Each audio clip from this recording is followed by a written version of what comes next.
looking at a nasty depression, and it's been building up for many years. Are we on the verge of an economic depression known as a silent depression where you're not aware of it? Today's guest has pointed out that during the 1930s Great Depression, the average home cost just 3 times the average income, but today it costs about 8 times as much. The average car cost about 46% of a year's earnings back then. Today it eats up about 85% of the annual average wage. Rent, which previously claimed just 16% of yearly income, now demands an astounding 42%. So by these metrics and others, you might wonder if the average person is actually in a worse position than during the Great Depression, which was the most challenging economic period in the last 100 years. A lot of people feel it. You might be getting squeezed. And by the end here, you'll hear some new ideas for what you can actually do about it. We have a rather revered guest here with us today. He's been here a few times before to discuss other economic and real estate concepts. He's a very popular author, often writing around the topic of crisis investing and known as the International Man. He hosts a podcast on YouTube called Doug Casey's Take, and he's known as the International Man because he's extremely well traveled. He has residences in multiple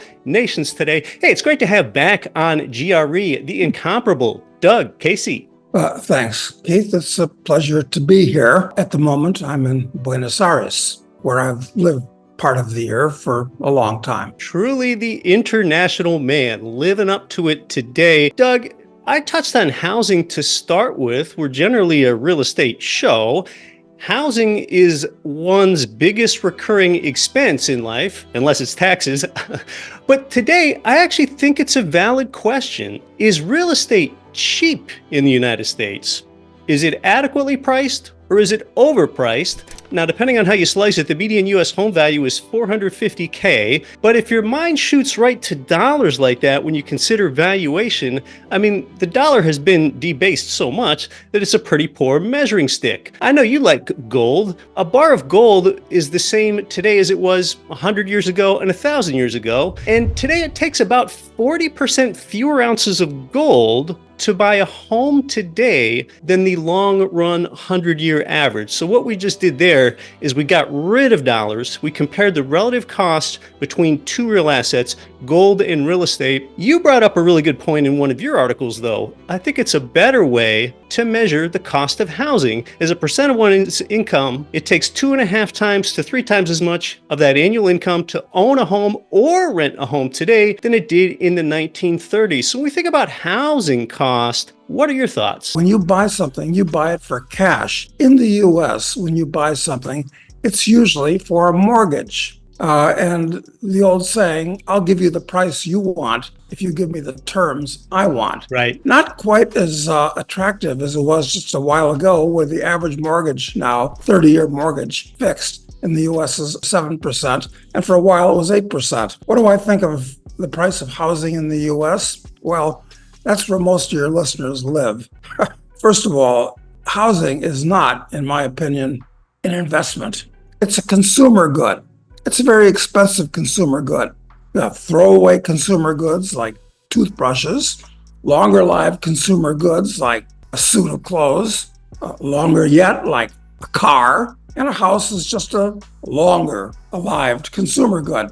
But an investment is something that produces new wealth. Housing doesn't, it can. I mean, if you use it for a business, yes, okay. But look, treat your house like a consumer good. That's the first mistake that everybody makes. They think it's an investment that's going to go up. It's not. It's like a car. It should depreciate. It's got expenses to maintain it, not income that maintains you. Yeah, I know you can rent it out and so forth, but yeah, we champion residential income property around here, something that I think you and I do consider an asset. But yeah, you're completely right. When you talk about the primary residence side, a home is primarily a liability, not an asset. Why is that? Because a home, a primary residence, takes money out of your pocket every month rather than putting money into your pocket every month like you touched on. Let me point something out that's very interesting. In Argentina, they elected a new president, and this is one of the most radical political changes in all of Western history. The new president of Argentina is a chap named Javier Milei. He identifies radically and openly as an anarcho-capitalist. What he's interested in doing is basically tearing apart the government of Argentina and getting rid as much of it as he can, all of it if he can. Now, Argentina is full of taxes, full of regulations. I mean, it's a delightful place to live, but if you want to do business or create wealth, it's a very bad place to live. It's full of inflation. Yeah, exactly. I mean, right now they have inflation of about, they say 140% per year, but it's more like 200 or 300% per year. You can't trust the Argentine government's figures at all. You can only trust the U.S. government's figures marginally more. But Milei, as we talk, is firing massive numbers of government employees. He's eliminating agencies and so forth in the government. And the next step will be radically reduce taxes, radically reduce regulations. So this apartment here is, I think, within the next 5 years, going to be selling for about what one on the Upper East Side, what its sister on the Upper East Side of New York might be selling at. So I hope to make 10 to 1 on my money on this piece of real estate as a speculation. And it's a nice place to live in the meantime. Yeah, with Milei in Argentina, it'll be interesting to see if he sticks with their currency, moving from the Argentine peso to the dollar. It sounds like he might already be backing off of that. But we talk about, are homes overpriced today, especially in the United States, or are they underpriced? You know, we talked about how one spends more of the proportion of income on housing today, and if that might make them trend toward this silent depression. But of course, you also get more home today. I mean, 100 plus years ago in the United States, a new Victorian-style home, it had sparse amenities and maybe 950 square feet. And today, an American home averages 2,415 square feet. That's the figure. So you might pay 2.5 times more of your income, but you might get 2.5 times more square footage. And of course, maybe like you're finding in your place there in Argentina, Doug, average American home, it has features today that would have been considered unthinkable 100 years ago. Luxuries, things that would have been considered luxuries back then, like air conditioning and multiple bathrooms, quartz kitchen countertops, closets so vast that you could play pickleball inside them. So you're getting more home today, and it really hardly feels like a Depression era lifestyle for many, but there are some less fortunate people, and inflation has widened this gap between the haves and the have-nots. So what are your thoughts, especially when it comes to housing and the fact that you're getting more today, but not everyone is? Because of advances in technology, number one, and number two, the fact that the average person is wired to produce more than he consumes and save the difference. Of course, we have more today than we did 100 years ago. That goes without saying, but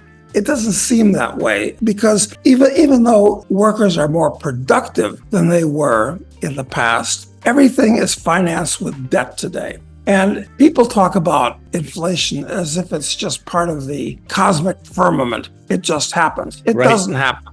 The government is the sole and entire cause of inflation. It does it by printing up money directly and indirectly. And what that does is it destroys the capital that you save. Americans save in dollars. Okay, you want to get ahead?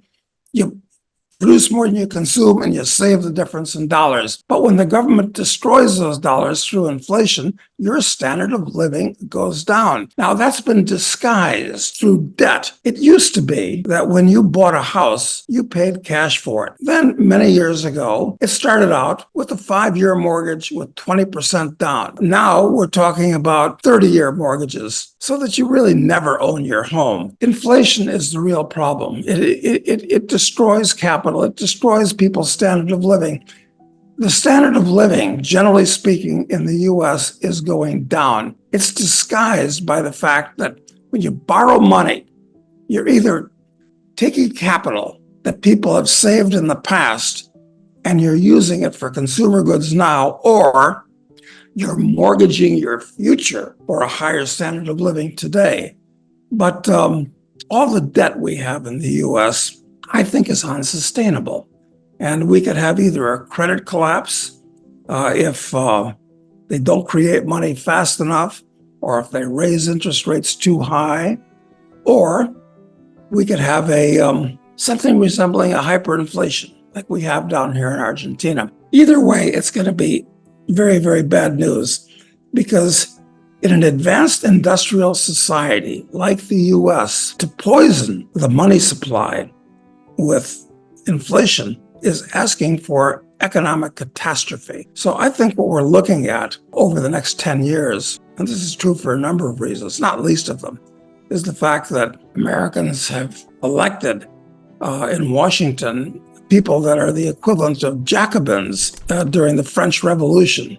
I mean, they have the same ideas. I'm looking for very, very tough times, quite frankly, not just in the US, but almost everywhere in the world. Today in the United States, compared to 100 years ago, one spends more of their income on housing and transportation and healthcare and less on food and clothing. And yeah, Doug, to your point about inflation, like dollars are such a poor measuring stick. That's why earlier when we look at the cost of housing, I tried to discard dollars by going ahead and looking at the ratio between the home price and the gold price. And I brought up the point last month with our audience that actually there's no such thing as grocery inflation or rent inflation. It's the government that creates the inflation. So it's not landlords or grocers that are creating inflation. Those higher prices are just a consequence of the inflation that the central bank creates.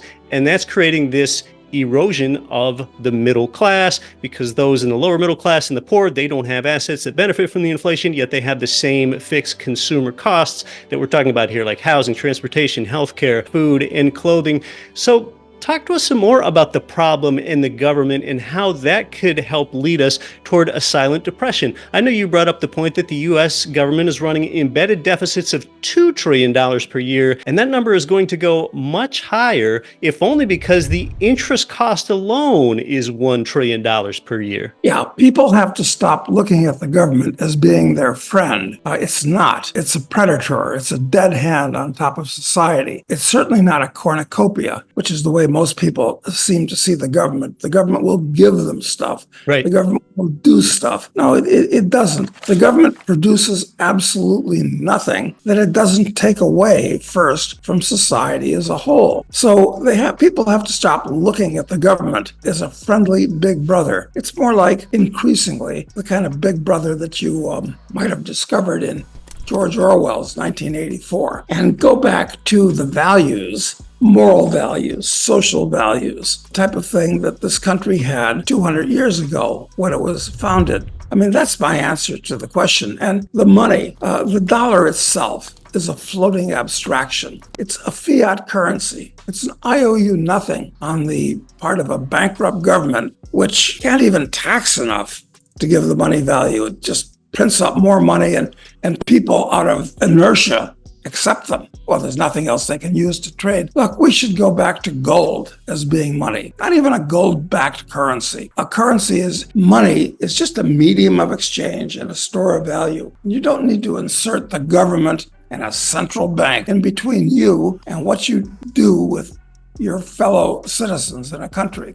That's why we should use gold, which for thousands of years has proven to be the best thing to use as money. It's one of 92 naturally occurring elements. And just as aluminum is particularly good for building airplanes and uranium is particularly good for making nuclear power plants, gold has unique characteristics that make it unique for use as money. So the government shouldn't be involved in this. That's something that most people have even thought about. They'll say, oh, this is completely ridiculous. This is off the wall. This is unrealistic. So yeah, we're looking at a nasty depression, and it's been building up for many years. This isn't a recent phenomenon that's come up just since Biden, although the Bidenistas are making it much worse. This is a trend that's been building up slowly for decades. With the government having all of that debt that I just mentioned, that would create the propensity for them to create even more dollars so they can pay back their own debt, which could create more inflation and just this perpetually vicious cycle. Doug and I are going to come back and talk more about where all this is headed. When you think about the profundity of some of these things, if our currency went onto a gold standard or a Bitcoin standard, the fact that the government would not even be involved in currency property issuance anymore. As you think about that, Doug and I have more on the silent depression when we come back. This is Get Rich Education. I'm your host, Keith Weinhold. We offer free investment coaching. Yes, real estate pays 5 ways at the same time. That's super interesting, but you might not know what to do next. If you're ready to buy income property, our GRE investment coaches have their MBAs. They're real estate investors themselves, and they're here to help you. If you're new to buying across state lines, they hold your hand through the process. If you're a more experienced investor, they help you evaluate the GRE property inventory to help you decide which geographies are most conducive to your goals. Access help and off-market deals by getting in touch with our investment coaches. It is free. So use this resource, take action. You can get started at gremarketplace.com. Welcome back to Get Rich Education. We're talking with Doug Casey, the international man, about the Greater Depression that's really a silent depression as he sees it. And Doug, I want to know where you see us headed, because a lot of people see today unemployment under 4% in the United States. We have GDP growth that's decent. The rate of inflation is still higher than the Fed target, but it's come down substantially. The Fed's even talking rate cuts this year. So where do you see this all headed with the silent depression? Well, first of all, it's a big mistake to trust the government's numbers. If you look at the way the government computed unemployment and the way it computed inflation back in 1980, it's very, very different from the way these numbers are computed today. And if you computed them the way they did way back when, in 1980, you'd find that our current unemployment is something more on the order of 10%. And current inflation is not 2%, 3%, 4%. It's also more like 10% or more. But with the amount of money that they've created, I mean, trillions of fiat dollars that have been cranked out of Washington in recent years, I expect we're going to see inflation go back to much, much higher levels. There's no limit to how bad it can get. And since the government has promised all these things to various pressure groups in the U.S., they have to be paid. Taxes aren't there to do it. Borrowing, they can't borrow anymore, especially as interest rates go up. And incidentally, I'd point out that because of the debasement of the currency, better phrase to use than inflation, debasement of the currency, it's an active thing that's done by the government and its central bank, whereas inflation, people think, well, maybe inflation is the fault of the butcher or the baker or the gasoline maker. No, it's not. Those people fight the effects of inflation. Inflation is something that comes out of Washington. So because the government has all these pressure groups that get all kinds of benefits, they're going to have to keep printing up money to pay for these things. And you're going to wind up in the same position as Argentina has wound up. In fact, it's going to be worse because unlike Argentina, which doesn't have any foreign involvements, they had a war with the Falklands 40 years ago, but there's basically no Argentine army. There's no Argentine navy to speak of. But the U.S. has 800 military bases scattered all over the world, very expensive to maintain. The natives aren't particularly happy to have foreign soldiers in their lands. And in addition to the war in the Ukraine, why we're involved in a border war between two countries is a mystery to me. And now we have Israel and Gaza dusting it up. Listen, I feel sorry for both sides. But on the other hand, a pox on both our houses. It's not our problem. This has been going on between these people for 2,000 years. And the U.S. getting involved in it is going to add on to our ongoing bankruptcy. There's new wars popping up all over the world that are going to cost us huge amounts of money. It goes on and on. It's a big problem. And I suspect we're going to reach a crescendo by the 2024 election. I don't know who's going to win that election. So we're looking at chaos. Political chaos, economic chaos, the potential for a financial meltdown, because the whole world is built upon a foundation of debt, which is a very unstable foundation to build things on. And of course, you've got all kinds of sociological problems, starting with the total and absolute corruption of the U.S. educational system, which is spread like poison throughout society. We're seeing that now, incidentally, with the presidents of Harvard and Penn and MIT, but all higher educational institutions in the U.S. suffer from the same problem. This is like a many-headed hydra where we can take any one instance of a problem in society, and when we examine it, you find that it's even worse than you might think. Like, for instance, I was talking about education. Your kids are being indoctrinated at great cost. And there are, I think it's the University of Michigan, has 161, I believe that's the number for the University of Michigan, DEI administrators. That's diversity, equity, and inclusion administrators, all earning over six figures. And what are they doing? Well, they're justifying their positions by doing absolutely ridiculous things in an education that should be about educating as opposed to enforcing somebody's goofy ideas of diversity and equity and inclusion. So anyway, we've got lots of problems beyond real estate and beyond the high level of rent that people have to pay today. Listen, it's so hard to build a new house, God forbid, build a new apartment building today. By the time you jump through all the hoops, local, county, state, federal, I mean, the cost of construction is probably twice what it should be because of regulations. I hate to be so gloomy, Keith, I do, but...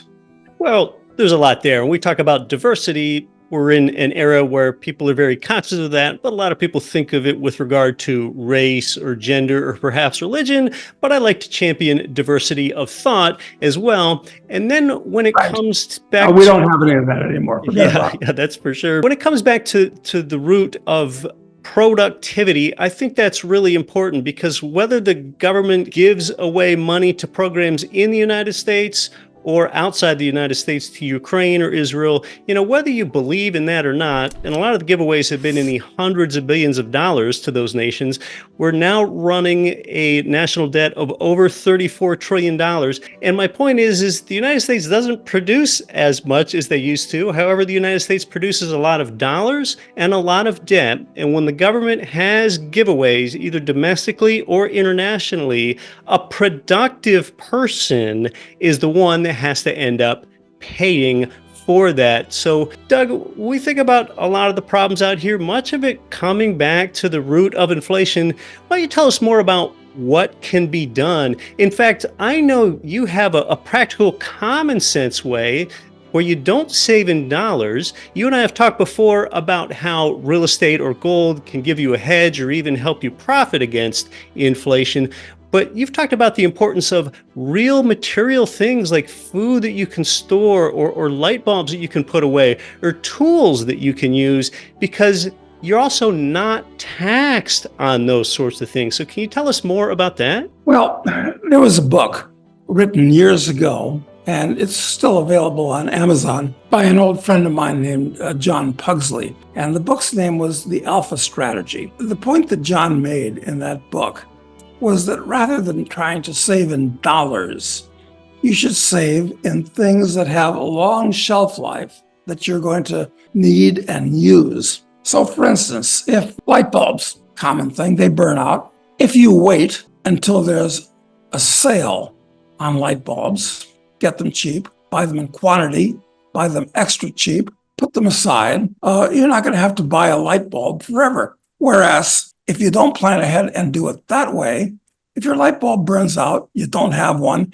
you got to get in your car, burn gasoline, buy it at the convenience store where it's going to cost you twice as much. I mean, and you can do this with many areas of your life, planning ahead. In other words, this is a variation, if you would, on the old Mormon idea. A lot of people are aware that Mormons, their religion tells them that they should put aside 3 months or a year worth of food, and it's stored food, which is properly canned and so forth, so that no matter what happens, they'll always be able to eat. Well, the alpha strategy is something that you take that attitude towards food and you apply it to all the consumable things that you have in life. And as they go up in price, light bulbs go up from $1 to $5 with inflation. If you made an investment that kept pace, $1 to $5, you'd have to pay capital gains tax on it.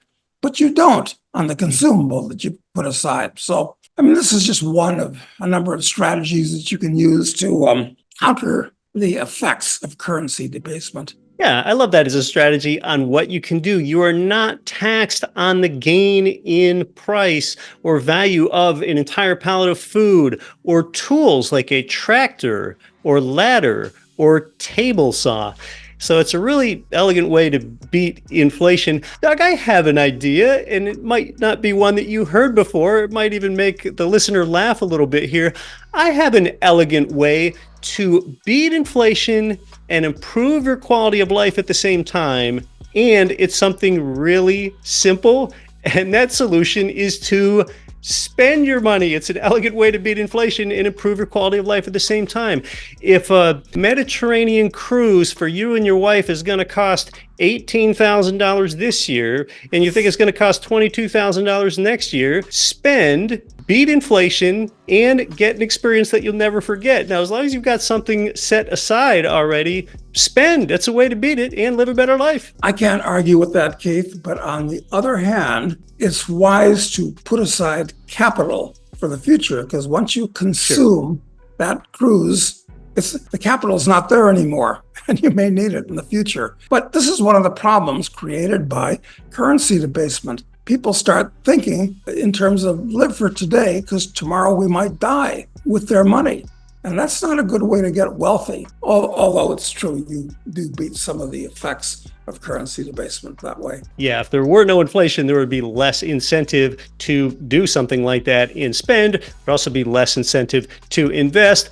But Doug, you've given us a lot of good ideas today for this creeping of the silent depression fueled by inflation, and some actual things about what we can do about it. So give us any last thoughts, and then how our audience can learn more about you. Well, I've written a series of novels that are, well, they're quite well written, that explain a lot of these principles in the form of an exciting story. They're called Speculator, where our hero gets involved in gold mining in Africa and a bush war and so forth. And he becomes a drug lord, where we show a drug lord can also be a good guy.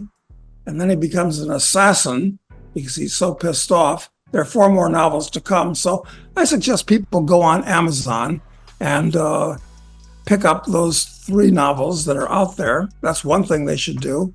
Second thing I'd encourage your guests to do is go and subscribe to internationalman.com, and you'll get a great free daily blog from me and other people. It's really a good publication. And the third thing on YouTube is we have Doug Casey's Take, where once or twice a week I talk about different subjects. So do that.